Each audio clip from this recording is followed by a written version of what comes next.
What in the world are you doing? Oh, I'm just pretending I'm inside a cell, and I just transcribed a gene. And so I've got the RNA, and now I'm cutting and pasting all the exons together. But how do you know where to cut?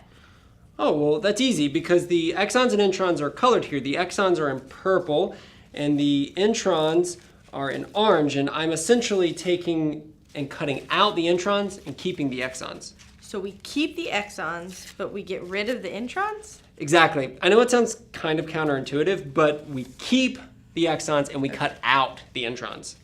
So that's why the mRNA is shorter than the gene, because we're actually getting rid of some of the gene sequence, except for the ones that only have one exon, right? That's exactly right. Now, most genes have more than one exon. There are a few that have only one.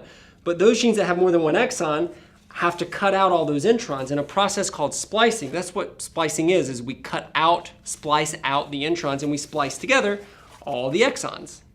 Can we infer anything about the number of introns and exons based on the length of the mRNA? So I want you to tell me, here are two mRNAs made from their respective genes. Here's a DNA gene and the mRNA copy that resulted, another DNA gene and its mRNA copy that resulted after transcription. I want you to tell me for both examples, how many exons do you think are in each gene? So here are the genes on the left and right, and beneath them are the mRNA copies. And just to be clear, on the left, the mRNA copy is the exact length as the DNA gene. And over here on the right, the mRNA copy is shorter than the DNA gene.